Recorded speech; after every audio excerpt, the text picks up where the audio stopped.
What album could possibly intimidate Jimi Hendrix, the guy who rewrote the electric guitar rulebook?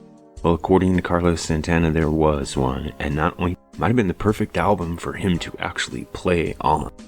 So let's set the stage here. It's late 1960s, rock is exploding, Hendrix is redefining what the guitar can be.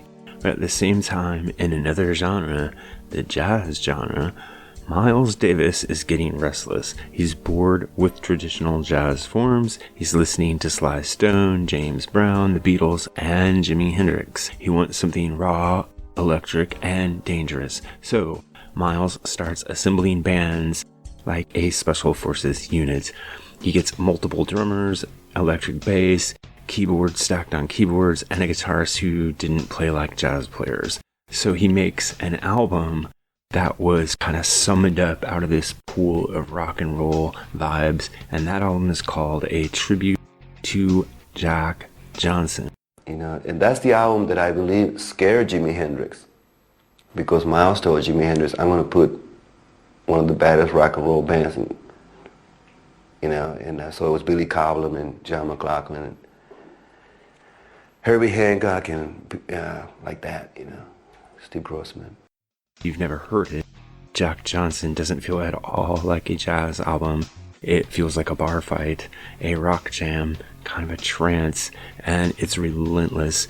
And Miles himself said this about the band, quote, "This is the greatest rock band I ever had," end quote. And you can hear that on this album. The lineup is extremely dangerous. You've got John McLaughlin playing guitar, and his guitar is angular and slashing and rhythmic and very violent, and most of all, he's not trying to sound at all like Jimi Hendrix.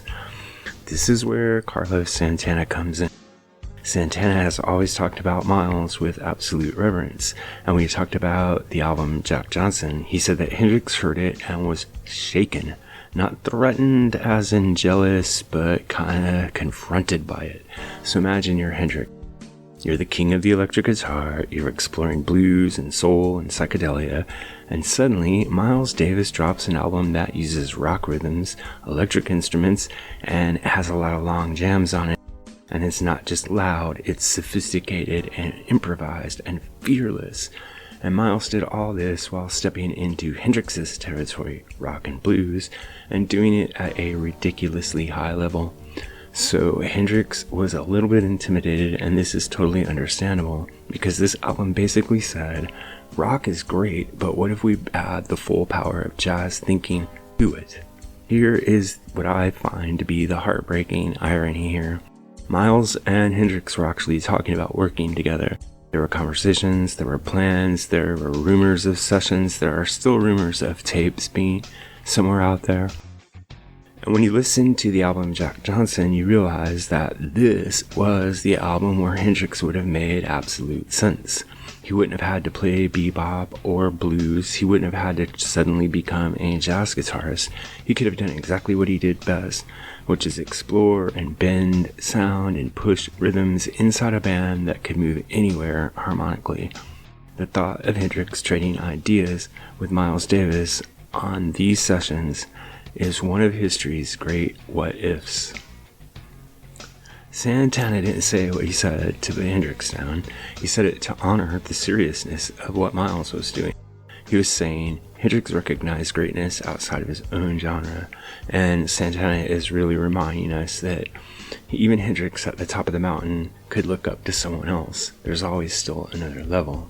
Of course, another irony being that had Hendrix played on the album, A Tribute to Jack Johnson wouldn't be just another obscure Miles Davis album. It would be on the Rock Mount Olympus where it belongs, because it's an incredible album and it's a bridge between rock and jazz that every serious Hendrix or Miles Davis fan should probably listen to. Most people will never hear this album, and it's a pity that Hendrix never played on it. If you've heard it, give me your thoughts about it down in the comments below, and if you haven't heard it, do yourself a favor and check it out, and let me know what you think just in general about a potential collaboration between Jimi Hendrix and Miles Davis. Music Guru here, asking you to help us on our march to 10,000 subscribers.